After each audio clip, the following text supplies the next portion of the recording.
So folks, in this question, we seek to answer the questions that I've posed here. Please read through these questions, think about them for a moment, think about how you would answer them, and then we'll continue on with the video. I recommend not taking notes initially on this video and just watching it, and then going back and clicking the hyperlink solution for a neater collection of notes, and that way you'll know about where on the page to put everything. So this video is fairly lengthy, but I think it's very important for understanding these Newtonian kinematic questions. So folks, in this question, we're told that a baseball is hit 3 feet above ground plate, and we're given an initial speed and an angle that it's set at, which will be enough to find an initial velocity vector. And we're asked to find the position, velocity, and acceleration functions of the baseball at any given time. So this should seem very familiar to you in terms of the 1D motion problems that you did in Calculus 1. But in this case, what we're going to do is we're going to consider this as a 2D problem. And so, just like we had in our Calc 1 questions, we have to give some initial conditions to be able to solve the corresponding integral problems. So in this case, we were given enough information to find an initial position of this ball. So initially, this ball was at the position, this baseball was at the position, let's write it this way, S sub 0, which would be some initial position vector, which we could write x of 0, y sub 0. And in this case, we're told that we're hitting the ball from home plate, and we're given an initial height. So if we consider the origin to be home plate, so in this problem what we've done is we've considered the origin home plate. And just to emphasize what's going on here, we'll draw a better sketch in a little bit, but here we've got, this would be home plate. And we're going to map the trajectory somehow of this ball. We'll worry about that in a second. We'll be more careful here. But the point that I want to make here is that the initial position is not at the origin. The ball is not leaving home plate. It's leaving 3 feet above home plate, which gives us that initial position vector. Then we have an initial velocity, which in our case is going to be some v sub 0. So when time is 0, what's that initial velocity? And we could represent that lots of ways. Let's go ahead and say u sub 0, v sub 0. We could use other coordinates because I've already used x naught and y naught. I don't want to use those. You could use other coordinates for that initial vector. Now, we need to figure out what are those vector components. Well, we know that this ball is leaving home plate. Let me put that in green to match the color. As such, and we had this initial velocity vector. We were told that the initial velocity vector was at an angle of 45 degrees, and we were given its speed to be, I believe, 80 square root of 2. So given that we've been given the direction and the magnitude of this vector, we've got enough to give the initial velocity, but we want to go ahead and represent it in terms of coordinates. Well, our u naught is going to be simply the magnitude of our v naught vector, that initial speed, times the cosine of the angle formed. That is, what we're trying to compute here is how much of this is in the x hat direction. And in our case, then it would be, 80 square root of 2 times the cosine of 45 degrees, which is 80 square root of 2 times the square root of 2 over 2, which gives us 80 for that initial position, or for that initial velocity component. So that would be 80 there. Likewise, we can solve for v naught, and we get that v naught is the magnitude. Now, careful folks, I'm being a little bit uncareful with, v is referring to the second component of the velocity function. That's just because we're starting to run out of letters here. Times the sine of the angle that was formed, and in our case the initial magnitude was that 80 square root of 2 again, and then the sine of the angle would be the sine of 45 degrees, and so actually we end up with the same value as this is square root of 2 over 2, and we end up again with 80. So that's how we get our initial velocity vector. Now for these problems you'll have to always do something like this to find your initial components. What I'm about to do now is derive our equation for acceleration, our vector valued function for acceleration here. You do not need to start at first principles the way I'm about to, but I think it's always interesting to see how this works. So I don't know physics very well, but I know that we have Newton's second law. And Newton's second law says that the mass times the acceleration on the object is equal to the sum of all the forces acting on that object. So that's a summation symbol adding up all the forces acting on our object. Okay. Notice that I've written acceleration as a vector. It is a vector quantity. It has both magnitude and direction. Mass, though, is considered a scalar in that it just has magnitude. It does not have a direction to it. So we're told that the only force acting on this object is the acceleration due to gravity. So the force due to gravity is the only object we have acting on this. And through some work that we did in an earlier video, we said, hey, we're going to represent that force due to gravity this way. It has 0 horizontal component, but does have a vertical component of minus mg. Through some rearranging, we could say that m sub a is equal to m times 0 negative g, and you can see what I did there. I factored out the scalar m, and then because mass is non-zero, we can divide it both sides, and so we get a function for our gravity. Going forward with one of these Earth trajectory problems, you can always go ahead and jump to this statement here then, that the acceleration on Earth due to gravity as a function of time, let's go ahead and put the of t there, is equal to 0 comma minus g. So you can always skip this part here where I did the summation of the forces, but this shows you how we arrive at our first motion equation. In this case, it's the acceleration vector value function. And this is always true, and then in our case, we're using the units 0 comma negative 32. So what I'm going to do as I work through this video here is I'll underline in red the solutions that are always true, and then I'll underline in blue the solutions that are unique to this problem. So for example, in this problem here, that's always how we could represent initial velocity. That's how specifically we're representing initial velocity in this question. Likewise, we'd always have some initial position vector, and in our unique problem, that's the initial position vector. Okay, so continuing on, our goal here for this first question, let's go revisit that. Our goal in this first question was to build the kinematic equations that you're used to dealing with in Calc 1, but we're doing this for vector valued functions whose outputs live in R2 now. So now that we've got the acceleration function, we can go ahead and solve for the velocity function. So we know that the velocity function is just the integral of the acceleration function dt. And lots of ways to show this, but because I've got lots of practice with Calc 1, I'll just go ahead and integrate each of these two position coordinates, or each of these two coordinates. So the integral of 0 is just some constant, comma, and the integral of minus 32, actually let's go ahead and leave it as if there were a g there. The integral of minus g would just be minus gt plus c2. So that is always my velocity function. But let's go ahead and tailor it specifically to our function here. This would be c1 comma minus 32t plus c2. That's for our particular situation here with the ball. And now what do? Well, we take into account whatever our initial condition is. In this case, we have some information about the initial velocity, which I'll first represent as u sub 0 v sub 0, and then we'll tailor it to our specific initial velocity vector, which we know to be 80 from above. So I want to go ahead and do it this way because I'm deriving both the equations and working an example simultaneously here. So we know that at t equals 0, c1 must equal u sub 0, where I'm saying that when I plug in a 0 in for t into this first coordinate function, well, there's no t there, and what do I get? I get c1. That must equal the first coordinate in my initial velocity vector. Likewise, also at t equals 0, we know that negative 32 times 0 plus c2 needs to equal v sub 0. And here, if we solve this, we get c2 equals v sub 0.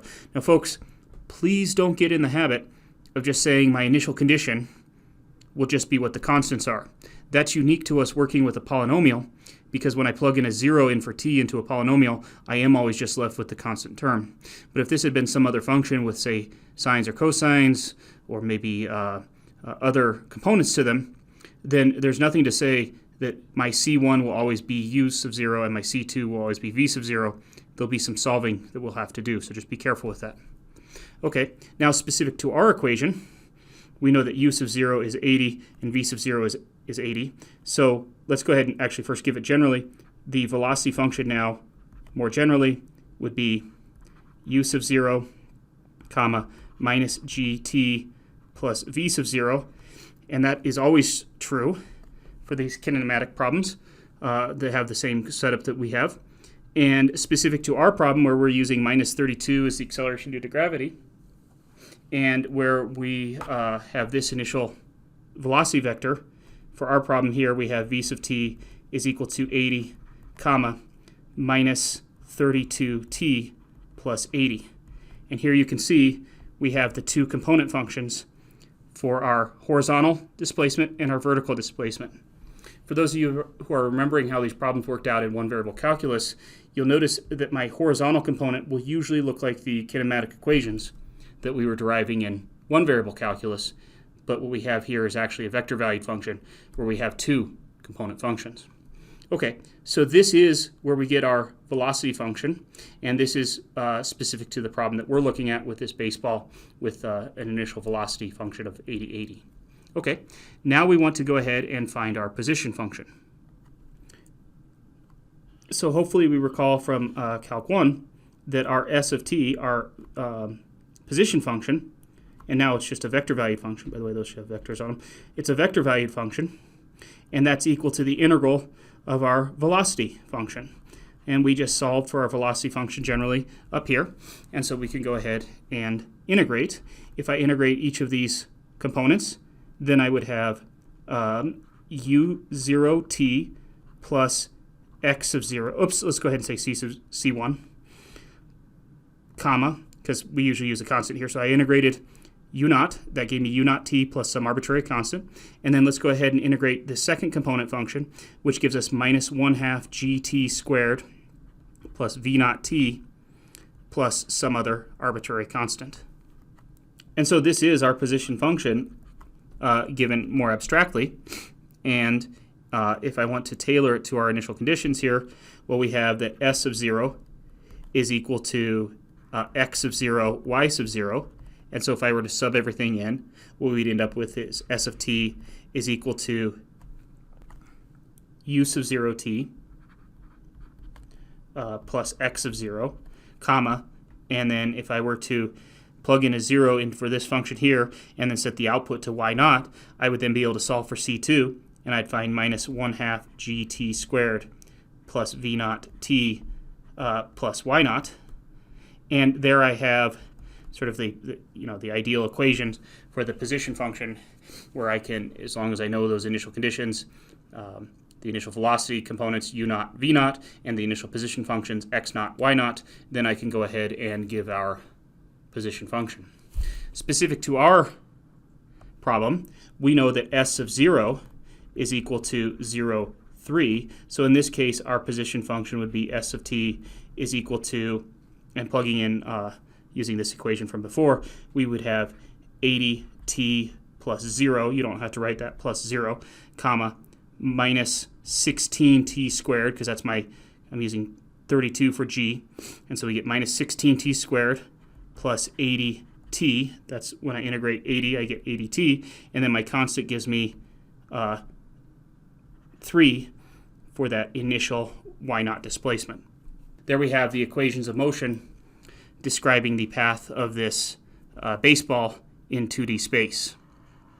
So we've answered the first question, finding the velocity, position, and acceleration functions. As a reminder, typically what we do when we build things from first principles is we make the assumption about the acceleration due to gravity. That gives us enough tools to find the acceleration function, and then through successive integration, we're able to find the velocity and position functions, taking into account our initial conditions. So now, folks, let's look at part B, which asks us to plot the trajectory of this baseball in R2. So let's go ahead and draw our coordinate system again. We already started talking about this, but we'll draw it a little more carefully here, although not perfectly. There's our x-coordinate, there's our y-coordinate, or if you like, we could assign an i-hat vector there and a j-hat vector there, however you want to think about doing that. Okay, so in this problem, what we have, and let me go ahead and, yeah, that's fine.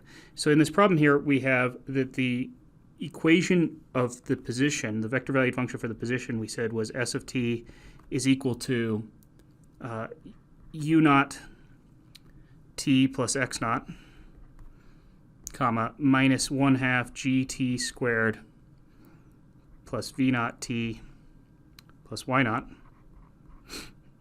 And specifically for our functions here with our initial conditions, we ended up with 80t, comma, minus 16t squared plus 80t plus 3. So this gives us enough information to plot a number of vectors here. We'll plot a couple of them just for show, really. So, for example, we know that s of 0 would be this vector right here, and I'm going to exaggerate that slightly against our scale just because we've got a lot happening. It'll be easier to see. Let me undo that. All right. There's our s of 0. And we know that because we know our initial displacement vector is the vector 0, 3. So we found that earlier. There's that vector 0, 3. So it has 0 horizontal component, 3 in the j hat direction. And if I were to plot out another vector, for example, just some arbitrary s of t, maybe that would land me here, where we have both a x component and a y component to this arbitrary vector here. Then let's look at our velocity vector. We were given an initial velocity vector, which looked like so, v sub t. And again, I'm not worried about the, oops, let's call it v sub 0. And again, I'm not worried about the scale here, but this vector should have a direction of 45 degrees. I did okay with that. And it should have a magnitude of 80 square root of 2. In reality, that'd be a really long arrow, and I don't want to worry about sketching that long arrow, so I'll just draw it like that. But the vector, that initial vector, is the vector 80, 80, which is what I've just sketched there. Okay. And if I were to plot out several other position vectors and then track their tips, what we would find is a trajectory for this that looks like what we've seen before, this sort of parabola shape describing the equation of motion. And that makes sense because our x components extend linearly, while our y components are governed by this parabolic equation here. And we know that when we have a parametric equation where we've got a linear x and a quadratic y, it's going to trace out a parabola in the y direction. And that's what we ended up with here. Okay. So just as a reminder, and something we'll explore more, this is my velocity vector right here. And as I'm sketching this, what I'm trying to do is ensure, that's not very good, I'm trying to ensure that this velocity vector is tangent to my curve at that point. And so there's just some arbitrary velocity vector. The third vector on here, which often isn't really that helpful to sketch in simple situations like this, would be our acceleration vector. And I'll sketch it like this, just not to scale, but a little bit to scale. There's our acceleration vector. And notice that our acceleration vector is sketched as the vector 0, negative 32. And that acceleration vector is the same vector throughout the whole problem. That is, if you look at our acceleration vector that we found, the acceleration vector value function is just the function 0, negative 32. So if I want to plot the acceleration at any point along the trajectory of this baseball, I'm always drawing a vector that's pointing downward with a magnitude of 32. And so that vector, as best I could, is the same as this vector here, and in fact would be the same vector all the way throughout. Notice that's not true about the position and velocity vectors. Those change with respect to time, but the acceleration vector is constant. So that accomplishes part B for us. So now we want to ask the question, how far does the baseball travel horizontally? That is, what we're asking for is, if we think about this vector right here, which is the last vector in the vector value function before the equation breaks down, we want to know, notice that this vector is running horizontally, we want to know what's its magnitude. Another way of asking that question in part C is, how far does the ball travel? So let's go ahead and answer that. Well, one way to look at that is to say, what do we know about the ball when it lands? And we know that the y component of the position, that blue position function there, we know that the y component of that blue position function needs to be 0 for the ball to have landed back on the earth. And so we need to set s of y of t equal to 0. So we're going to take that y component, that's this component right here, and we need to set that y component equal to 0. And so really this is true for any sort of trajectory problem where if I know the y component and I want to ask the question, when does the ball land, I would set the y component to be 0. What I'd like to do, though, is our text gives us a formula that works in certain circumstances. So let me just say that if our initial position, s of 0, is the 0 vector, 0, 0, it turns out if you solve s of y of t equal to 0, what you'll end up with is you'll find that the time when s of y is 0, that if so if you were to solve minus 1/2 gt squared plus some v sub 0t equals 0, notice that there is no initial y value there because we're assuming the initial condition is 0. We can solve this for t, and if you remember that how we got this v sub 0 here initially was related to doing trigonometry on the angle of inclination, that we could find that t is equal to 2 times the magnitude of our initial velocity vector times the sine of the angle theta, we'll use alpha because that's what the text does, over g, and that would give us the time of impact. Okay, so this is for the book's formula.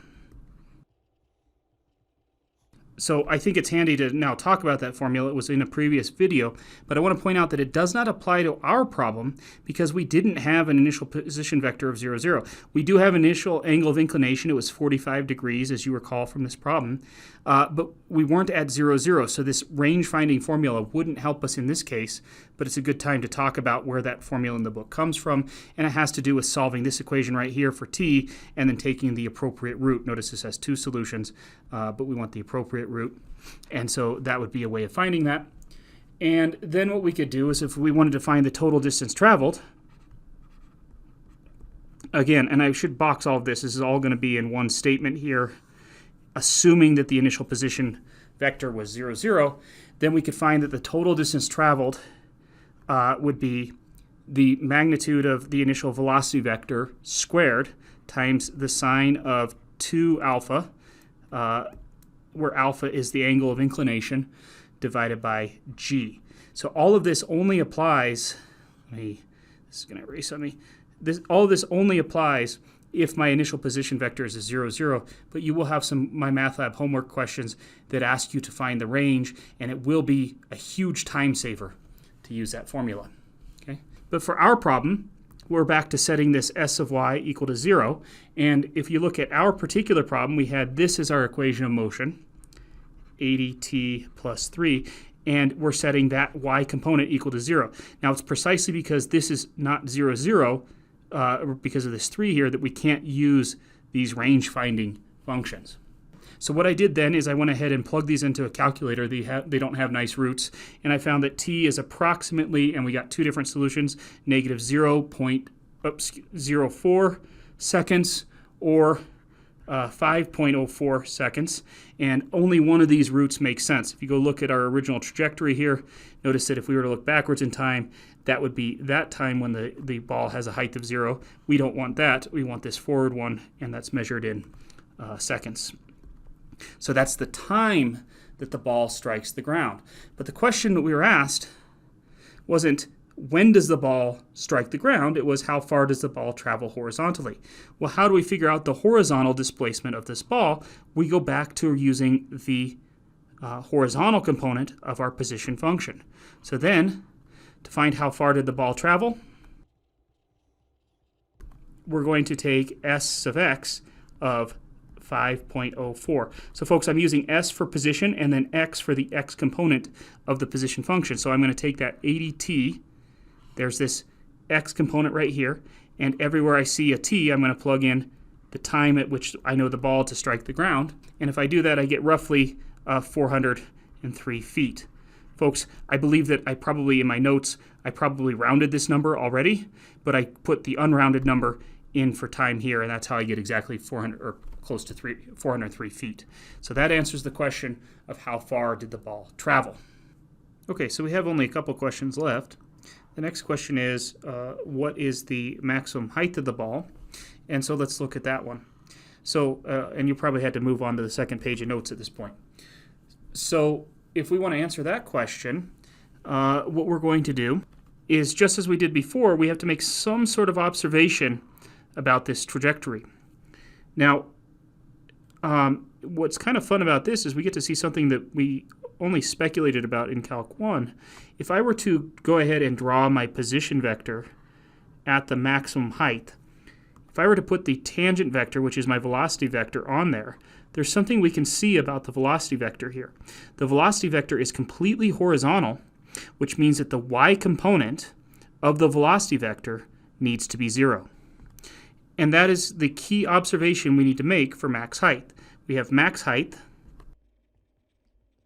our velocity vector in the y component, at whenever that is equal to 0, that's where we have potentially the maximum height. And because this is just a parabola, it is in fact the maximum height, but that's sort of similar to our setting the first derivative equal to 0 from Calc 1. Well, in fact, I've got it pulled up right here. Here was the y component of the velocity function, and I want it to equal the number 0, so I'm going to set minus gt plus v naught equal to 0. So I get that time would be, solving for t, would be minus v naught divided by minus g, or just v naught over g would be the time when my velocity function has a y component of 0. So now, just as I did before, what I'd like to do to build some of the book's equations is I'd like to look at the assumption x naught y naught equals 0, 0. So if we have x naught y naught, remember that's my initial displacement vector, is the 0 vector, so we're setting the origin at our initial displacement, then we could go ahead and plug this time into the y component of our position function. So we plug in v sub 0 g, that's a number, we're plugging it into the y component, and if we have our initial position vector to be 0, 0, which isn't the case in our problem here, then we could find that maximum height to be the magnitude of our initial velocity times the sine of the angle of inclination of that velocity squared divided by 2g. And so if you're confused with this, first of all, this is just a formula meant to save you some computational time, but what we're doing here is we're taking our answer of this time value where we know that the velocity vector has 0 y component, and we're going to plug that into this displacement equation right here to figure out the maximum height.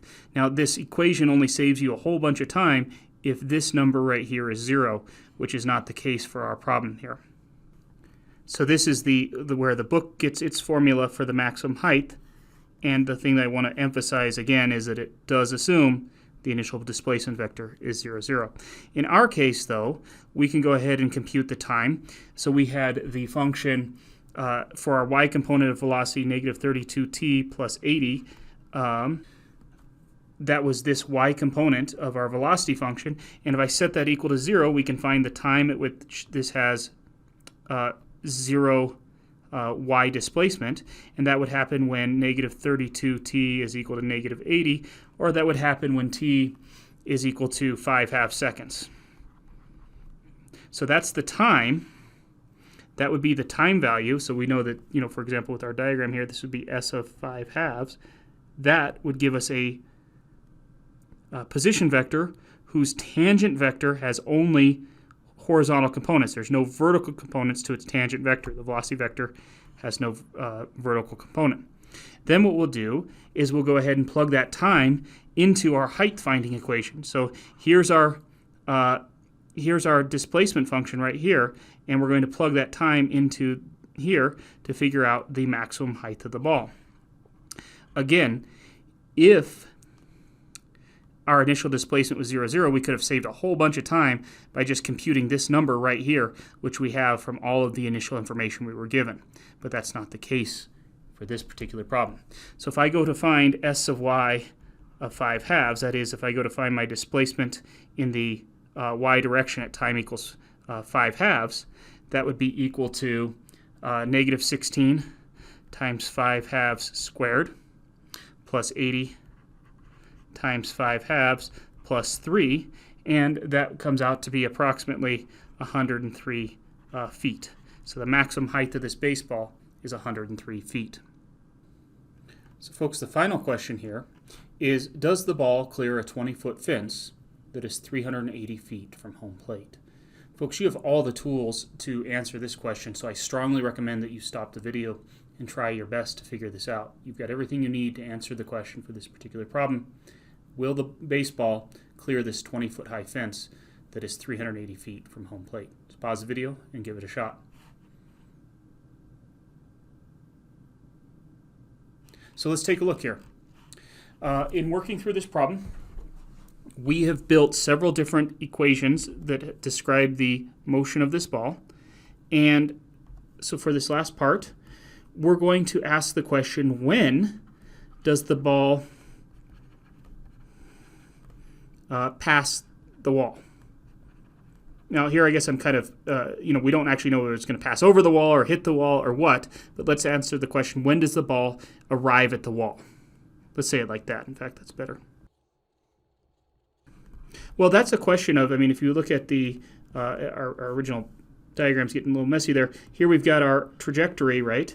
And then we've got a wall that's 380 feet from home plate. And the wall is 20 feet tall. And we're asking the question, does it pass over the wall? We need to first answer the question, when does it get to the wall? When does it arrive? And that's a question about the what displacement of the ball. This is a question about the horizontal displacement. So we're going to set the horizontal displacement equal to 380. We get our horizontal displacement from the initial displacement function right here. From our displacement function right here. That's the horizontal displacement. That's the vertical displacement. So we're going to go ahead and set 80t equal to 380, and that happens when t is approximately 4.75 seconds. And then the question is what is our actual, so that gives us, this is our S of 4.75, would have a horizontal component that's 380 feet, and then we'll ask how high is the ball? And that's a question about the vertical displacement. Well, this is our vertical displacement, so we would just find S of y of 4.75, and so that would be equal to negative 16 times 4.75 squared plus 80 times 4.75 plus 3, and that comes out to be roughly 22 feet. And since the wall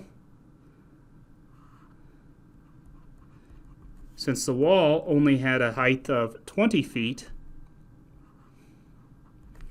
yes, indeed, the baseball does clear the wall.